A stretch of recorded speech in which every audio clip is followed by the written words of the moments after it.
Hi, I'm Manatee County Administrator Sherry Corrier. Each year, the Administrator delivers an annual report to the Board and community about the accomplishments of the county that year.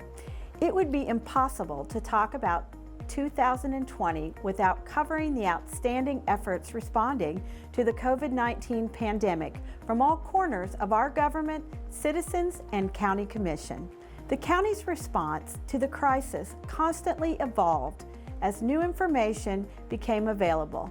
New guidelines and regulations were issued by state and federal agencies, and new decisions were made by the Board of County Commissioners in the best interest of the public. Public Safety Director Jacob Sauer filled an extraordinary role in leading the county's response and coordinating with Manatee County Health Officer Dr. Jennifer Bensey and her team at the Department of Health. With the Emergency Management Chief Steve Lichauer at the helm, the Emergency Operations Center remained at a partial activation for most of the year, with the board extending a declared state of emergency since mid-March. 6 weeks before the onset of the pandemic, Manatee County Commissioners confirmed Jake as our newest department director.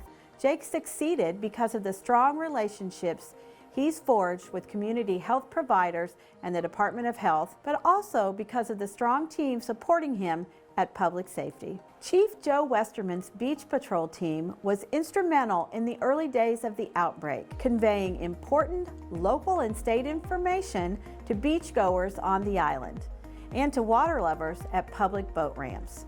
Emergency Management Chief Lichauer and his team coordinated the community response, helping to establish COVID-19 testing locations, and by helping to relay PPE and face mask donations to first responders and long-term care facilities. Emergency Communications Chief Stacy Needham and her team not only provided reliable 911 call assistance to a community in crisis, they also worked closely with IT Project Manager Art Stanlin to launch our new 311 call center, an invaluable resource for residents needing help throughout the pandemic. EMS Chief Jimmy Crutchfield's frontline team brought COVID-19 testing into nursing homes, and our brave paramedics and EMTs were among the first people to provide medical care and transport to COVID-19 patients. Chief Sarah Brown and her dedicated team at Animal Services did a tremendous job of providing safe, healthy access to adoptable pets while doubling our pet foster network, offsetting the influx of pets being surrendered during the pandemic. I cannot overstate Public Safety's incredible response to the COVID-19 crisis, and especially the leadership Jake Sauer provided for the past year. Our Public Safety team is always a mark of local pride, but Director Sauer and all the division chiefs and staff put forth a truly exceptional effort in 2020. Collaboration was key among our departments as we responded to the crisis in the community. In early stages of the pandemic, Public Works, Parks, and Property Management teams mobilized quickly to help close and later safely open our facilities in accordance with state and federal guidelines. Meanwhile, our Neighborhood Services and Redevelopment and Economic Opportunity departments immediately began gathering resources for residents and businesses affected by the pandemic. Neighborhood Services staff made wellness calls to more than 1,200 local seniors, veterans, and residents with special needs to help connect them with resources during the state's stay-at-home orders. They also volunteered at weekly Feeding Tampa Bay mega pantry events, getting food to up to 2,000 families a week. The county was able to help provide employment for individuals who lost work during the pandemic through a partnership between our Property Management Department and Suncoast Career Source, offering numerous new grant-funded positions to keep facilities sanitized. Property Management Director Charlie Bishop's custodial crew did not miss a day of coverage, ensuring safe and sanitized work environments for everyone.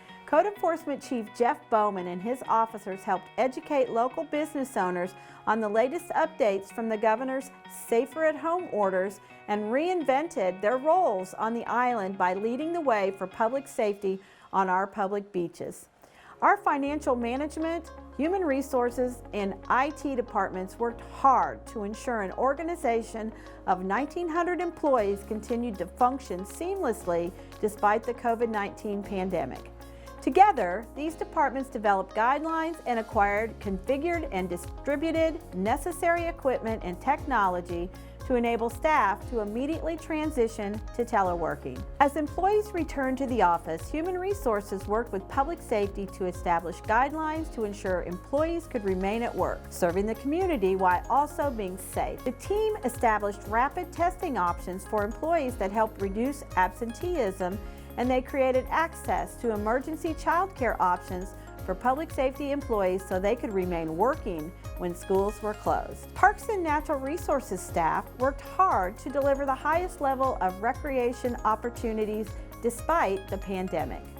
Most county parks and preserves remain open, practicing CDC guidelines, while sports facilities operated at limited capacity when county buildings reopened. Staff pivoted from their usual in-person environmental education classes to create a new online learning service, weekly webisodes, and large-scale public webinars. Our library's 6 locations transitioned to offer curbside material pickup. In lieu of the library's typical array of in-person programs, creative librarians implemented a range of virtual workshop classes and events. The Bradenton Area Convention Center, typically busy with special events throughout the year, became a temporary drive-through COVID-19 testing site. Our CVB team became experts at not only hosting events, but at hosting public meetings, allowing county commissioners to resume in-person meetings. Throughout 2020, our CVB team kept the public safe at those meetings by strictly adhering to CDC guidelines for social distancing